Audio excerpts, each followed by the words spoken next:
में जानकारियां मुझे मिली। और आप अगर ये जानकारियां देखना चाहें तो मेरे पास ऐसे 4 फोटोग्राफ हैं जो पंडित नेहरू की धज्जियां उड़ा सकते हैं इस देश में।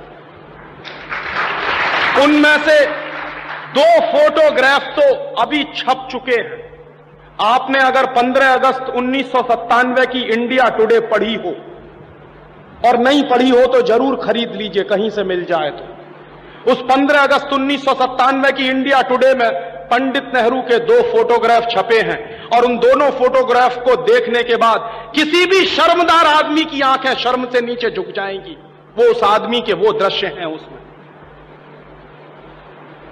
कोई भी शर्मदार आदमी ये मानने को तैयार नहीं होगा कि यह हिंदुस्तान का पहला प्रधानमंत्री था।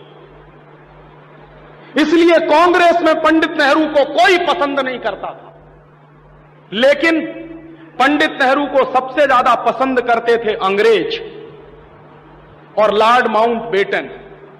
लॉर्ड माउंटबेटन को तो बाकायदा भेजा गया था पंडित नेहरू को फंसाने के लिए, और पंडित नेहरू उसमें फंसे थे।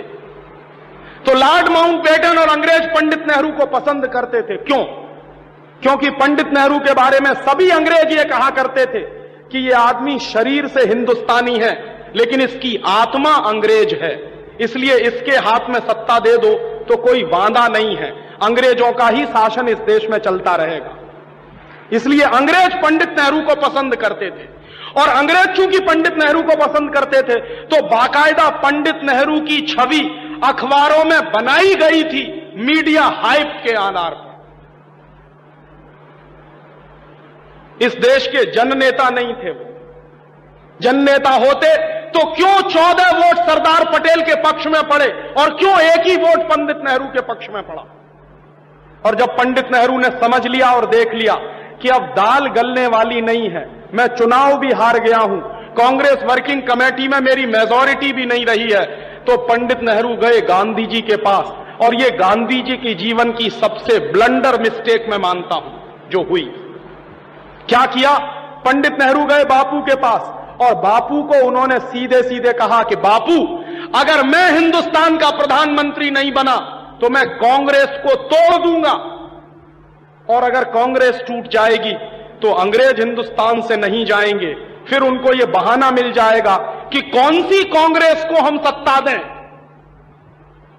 जो कांग्रेस पंडित नेहरू वाली है उसको सत्ता दें या जो पंडित नेहरू के बाहर की कांग्रेस है उसको सत्ता दें।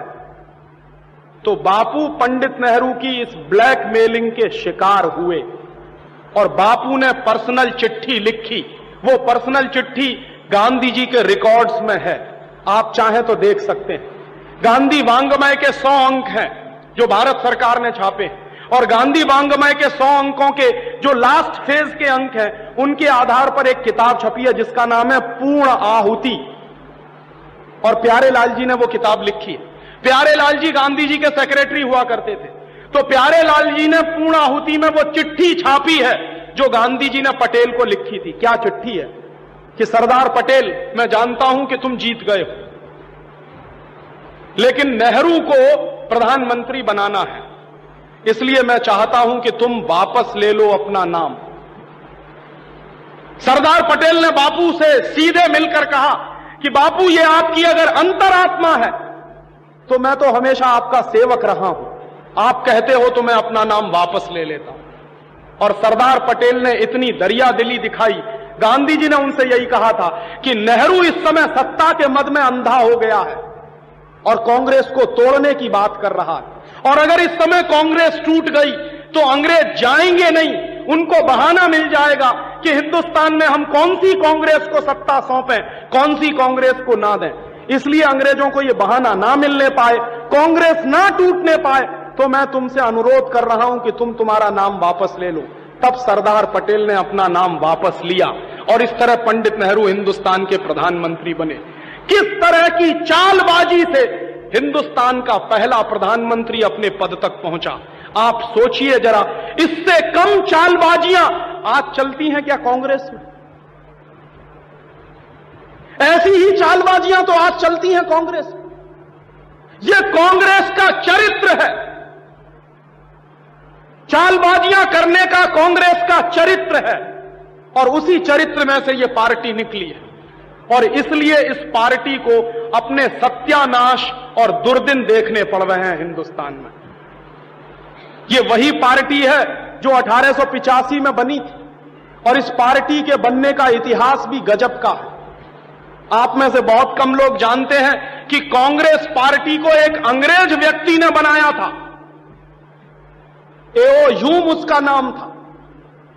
और कांग्रेस की जब बंबई में स्थापना हुई 1885 में गोकुलदास तेजपाल भवन में, तो बाकायदा कांग्रेस का जो प्रियम्बुल लिखा गया था वो क्या था कि कांग्रेस पार्टी एक मनोरंजन क्लब के रूप में स्थापित हुई थी इस देश में।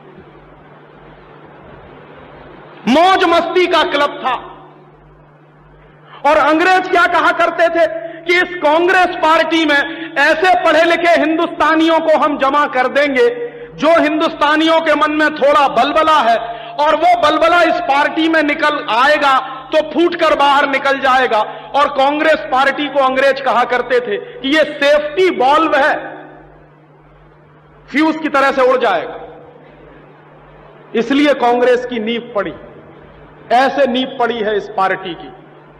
और दुर्दिन तो इस पार्टी को देखने ही थे।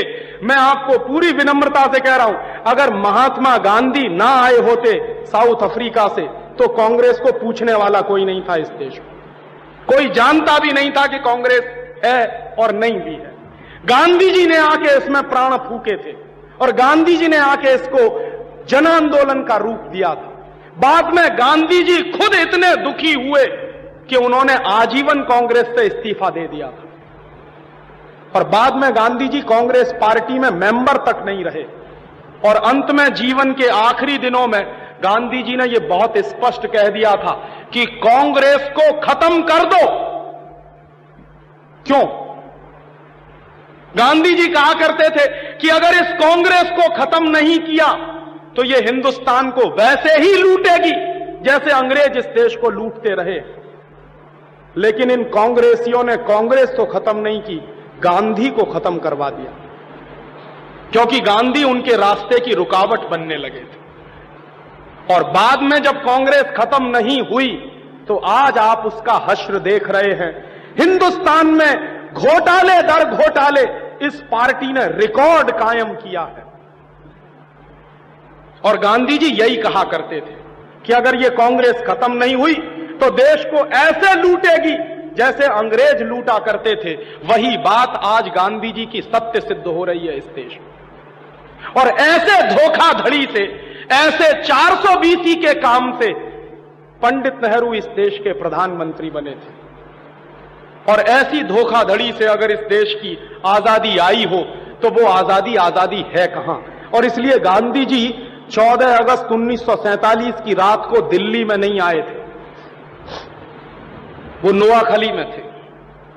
और कांग्रेस के बड़े नेता गांधी को बुलाने के लिए गए थे कि बापू चलिए आप। गांधी ने मना कर दिया था। क्यों? गांधी कहते थे कि मैं मानता नहीं कि कोई आजादी आ रही है। और गांधी ने स्पष्ट कह दिया था कि ये आजादी नहीं आ रही है, सत्ता के हस्तांतरण का समझौता हो रहा है, आजादी नहीं आ रही है। और गांधी जी ने नोआखली से प्रेस स्टेटमेंट रिलीज किया था। वो प्रेस स्टेटमेंट भी पूर्णाहुति में छपा है, पूरा का पूरा। उस प्रेस स्टेटमेंट गांधी जी ने पहले ही वाक्य में ये कहा कि मैं हिंदुस्तान के उन करोड़ों लोगों को यह संदेश देना चाहता हूं कि ये जो तथाकथित आजादी, सो कॉल्ड फ्रीडम आ रही है, ये मैं नहीं लाया, ये सत्ता के लालची लोग हस्तांतरण के चक्कर में फंसकर लाए हैं। मैं मानता नहीं कि इस देश में कोई आजादी आई है। और इसलिए गांधी आए नहीं थे।